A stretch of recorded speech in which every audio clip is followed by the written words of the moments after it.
Seeing our fellow Colombians volunteering isn't news. We see our neighbors helping each other out all the time, all over town.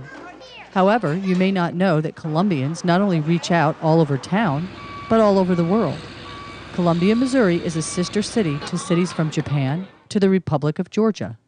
The City of Columbia has participated in sister city programs for a number of years. We have 4 sister cities: Mato City, Japan; Suncheon, South Korea; Sibiu, Romania; and Kutaisi, Republic of Georgia. The Kutaisi relationship tends to be the most active right now. But the council has entered into agreements with those cities to participate in interchanges of cultural types of items, educational. And each of those relationships have a coordinating organization. And the Kutaisi relationship is coordinated by a call to serve, or the acronym would be ACTS. There's 2 subsidiaries, really, of ACTS International. One is ACTS Missouri, and one is ACTS Georgia. That's the in-country organization that actually does a lot of the work of distributing the medicines and the medical supplies and the devices that we send over. There are many, many, many mounting social and economic problems and health problems. And one of those things that they identified 3 years ago was iodine deficiency disease. This country had been doing fine. It's got very bright, articulate, wonderfully articulate people. But now the children are malnourished. And one of those micronutrients that they don't have is iodine. You and I take that for granted every day. The fact that we have iodine in our diet keeps us from developing disfiguring goiter around the neck. And thyroid disease can cause mental deficiencies, a lowering of the IQ, and those kinds of things. And so you've got an entire generation of children in Georgia that are at risk.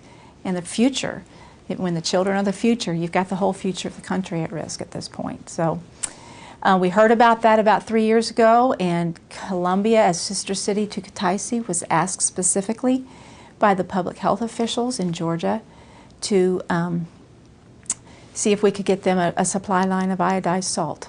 So the first year we raised money and salt and sent it over there, and last year we almost doubled that contribution. And this year our goal is to both supply the 150,000 people that we need to supply with the salt. That's the women and children, the women who could be pregnant or lactating, and the children. And then in addition to that, we wanted to take some seed money out of it and start a repackaging facility, so that if they could ever find a supply line of bulk salt, then, which is a lot cheaper to buy, then they can repackage it in the country and supply it for so many more people. City Administration, this is Peter. Can you hold, please? Meet Helen Katsava. Helen is from Kutaisi and spent several months in Columbia working in the city manager's office. I work for regional government in Kutaisi. That covers the whole region that consists of 11 districts, and Kutaisi is the capital of that region. So that's how I happen to be here, actually. I'm interning with the city government. My very first month here was extremely busy because I had to meet with all department heads and learn as much as I could about their activities, what their responsibilities are, to learn their budgets at some extent, and just if they had subdivisions that were not located within the city hall, I would go just see some other sites within the city, and that was pretty interesting. So I had very busy first month, and after that, I wish I could get involved in all the projects with all departments, but just taking time into account, it's not possible. So I'm just working on a couple projects at the moment. The Sister City program not only provides the opportunity for Georgians to come to Columbia, but Columbia has sent delegations to visit Georgia as well. Marilyn Sanford Hargrove recently returned from such a trip. We arrived in mid-September, started out in Tbilisi, the capital city, and after a few days took a car trip across Georgia to Kutaisi, the sister city, And we were there to help them recognize the 1000th anniversary of the Baghrati Cathedral. One of the other places we visited in Tbilisi was the School for the Deaf. They have about 230 children that range in age from 4 to 18. We saw the kind of education that these kids are receiving. One of them was to teach the teenage girls how to perform the Georgian dances. The girls were totally deaf and could only keep the rhythm by the pounding on the floor that the teacher would do in time with the music so that they did not get out of step with the music. We also saw a little girl who was being coached one-on-one by a teacher.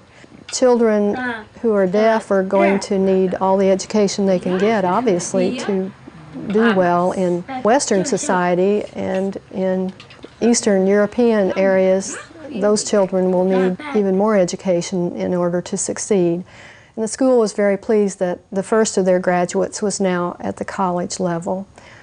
So there's hope for those kids, I think. One of the things that the Georgians pride themselves on is their food and wine. The Georgians are fond of toasts, and the men in the group are the ones that offer the toasts. It's apparent that the toast, which recognizes the host family, the food, God, the ancestors, the guests, everyone in a fairly standard sequence is toasted. And it's almost like it's the glue that knits the family and the community and very much the whole country together.